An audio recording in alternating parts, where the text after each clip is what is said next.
Phineas and Ferb has some serious problems with realism. And no, I'm not talking about Secret Agent Platypus's evil scientists with endless supplies of money, or the fact that two elementary school-aged brothers have managed to travel to space with machines assembled from materials purchased at Home Depot. No, I'm talking about the opening of the show. There's 104 days of summer vacation. 104 days of summer vacation? On what planet? My elementary school only allowed 88 days of summer vacation. I checked the calendars of a bunch of other school districts, and the longest summer break I could find was 90. Not only do Phineas and Ferb have a slew of cool inventions, unlimited budget for their summer shenanigans, and a cool secret agent pet, but they get an extra 16 days of summer vacation? That, my friends, is a bridge too far. The summer just keeps going on and on. It feels like it's been going on for like 4 years.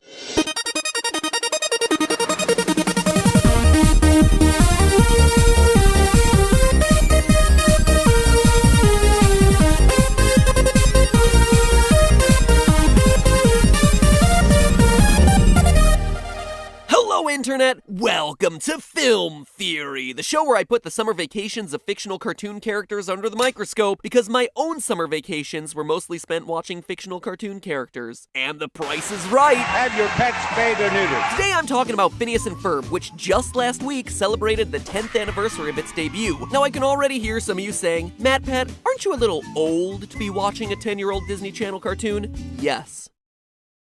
On its face, Phineas and Ferb may seem like a formulaic kids show, but what's so brilliant about it is that's the whole point. Unlike some cartoons, which slowly grow repetitive over years of syndication, Phineas and Ferb intentionally started out as a formulaic show, and it keeps things fresh by constantly finding ways to subvert its own cliches. Most episodes follow the same basic formula, so for those of you who aren't familiar with the show, I'll take you through a typical episode. Two brothers, the chatty upbeat Phineas and the silent stoic Ferb, are on summer vacation, and they're looking for a fresh and exciting way to spend the day. The neighbor girl Isabella walks by to ask, "What you doing?" And something happens to give Phineas the inspiration to say, I know what we're gonna do today. Someone then takes notice of the fact that their pet, Perry the platypus, has gone missing and says, Hey, where's Perry? The episode then splits into an A story, which follows the boys and their inventive shenanigans, and a B story that follows the secret life of Perry the platypus, who dons a brown fedora as he goes to thwart the latest invention of the villainous Dr. Heinz Doofenshmirtz, a local mad scientist. I'm an evil scientist, not a mad scientist. There's a difference. Dr. Doofenshmirtz is always cooking up a new invention, like the Drillinator, the Uglyinator, or the Gloominator 3000inator. Generally something with a name that ends in inator and has to be stopped. Figured you'd see the pattern. Several story beats later, the boys have their fun. Perry the platypus defeats Dr. Doofenshmirtz's latest scheme, and in the process of beating the evil scientist, something happens that destroys whatever the boys were working on all day, eliminating all evidence of their shenanigans before their parents come home, wiping the slate clean for them to come up with some new invention tomorrow. The defeated Dr. Doofenshmirtz yells into the wind, Curse you, Perry the platypus! Perry goes back home to the boys, Oh,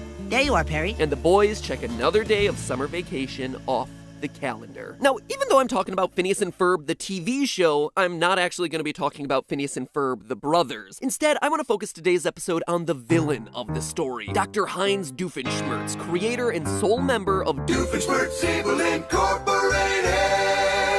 Specifically, I'm interested in one very important question here. Why hasn't this obviously evil villain ever been arrested? I mean, it's not like there aren't people and animals trying to stop him. Perry the platypus is an agent of the Organization Without a Cool Acronym, or OWCA for short. Man, these guys are really bad at acronyms. And most days, his sole purpose is to track down the despicable Doc. And clearly, Doofenshmirtz is guilty of breaking more than a few laws. Grand larceny from the time he stole all the city's Mr. Slushy Burger statues and Does This Duckbill Make Me Look Fat, and the time he somehow managed to steal all the steaks in the tri-state area in Comet Kermillion. Not to mention his mistreatment of animals, like the time he enslaved monkeys to work in his volcano laundromat. Given the fact that the OWCA employs animals, I would think that they would be taking that last one pretty personally. We also know that the OWCA could arrest him if they wanted to. In the episode, Oh, There You Are, Perry, we see Perry take on a more serious villain, the Regurgitator. You just can't keep him down. down. At the end of the episode, we learn that the Regurgitator has been apprehended and put into prison. You defeated the Regurgitator. As a matter of fact, he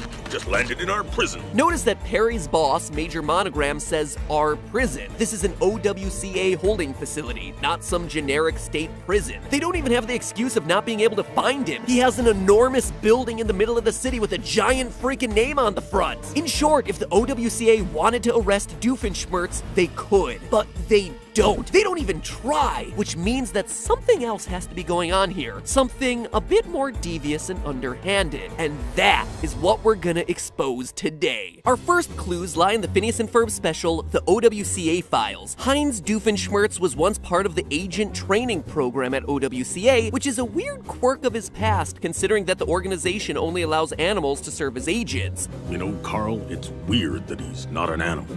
We should fire him.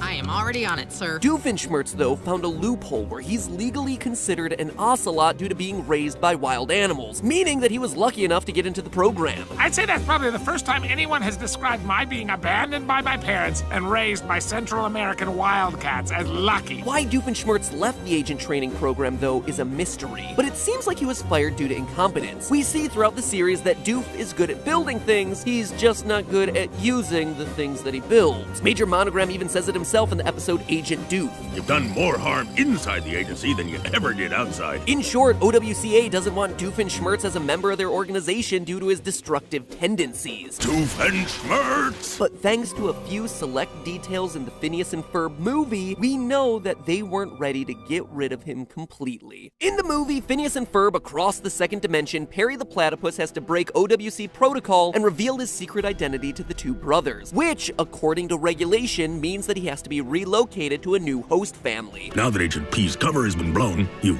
won't be allowed to see him anymore. However, Major Monogram comes up with an alternate solution. They can use the Amnesia-inator to wipe Phineas and Ferb's memories, allowing Perry to continue to live with them as an undercover agent. So none of us will remember any of today?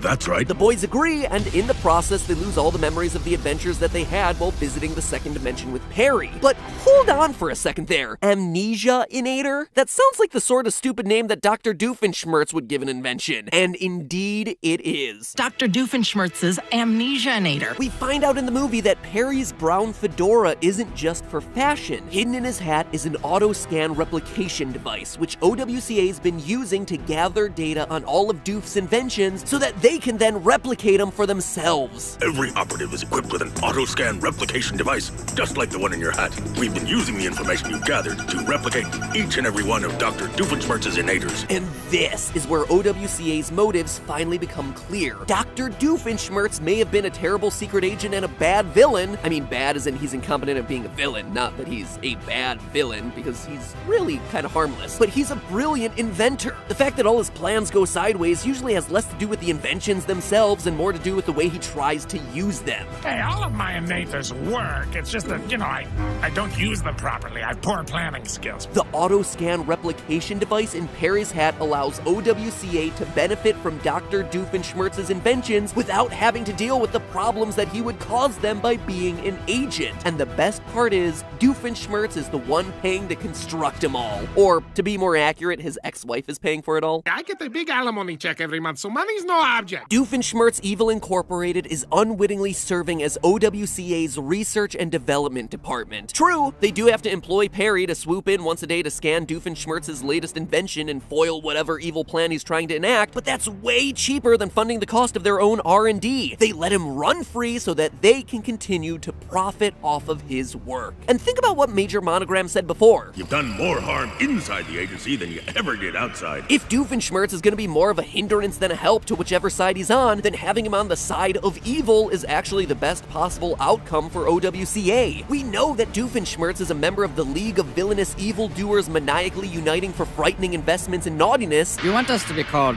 Love Muffin? And Love Muffin does have some members who are actually dangerous criminals, like Rodenstein. I prefer you use my full name. Alois Everhard Elizabeth Otto Wolfgang Hypatia Gunther Galen Gary Cooper von Rodenstein. Who plans to destroy summer forever by moving the Earth away from the sun. That's pretty evil. And notice that at the end of the episode, Rodenstein gets arrested, but Doof, he's allowed to run free. As we know from Major Monogram's daily briefings with Perry, OWCA is always watching Doofenshmirtz's movements vigilantly, which means that wherever he goes, Perry can follow, discovering where the evil guys are headed and what their next plan is. For so long, 10 years now, we've been led to believe that Doof is the bad guy, something that even he seems to believe when he brands his company Doofenshmirtz Evil Incorporated. Yet all of the evidence points to him actually being a tragic hero of Phineas and Ferb, a hero whose contributions will never be known or appreciated outside of the OWCA, not even by Dr. Heinz Doofenshmirtz himself. He's so deep undercover that not even he realizes that all of his schemes are ultimately helping the OWCA, both by acting as the research and development department and by inadvertently acting as a mole who lets them catch the more dangerous villains who actually pose a threat to the public. He may not have been the partner that Perry the Platypus wanted, but he turns out to be the nemesis that Perry needs. But hey, that's just a theory. A film theory. And cut.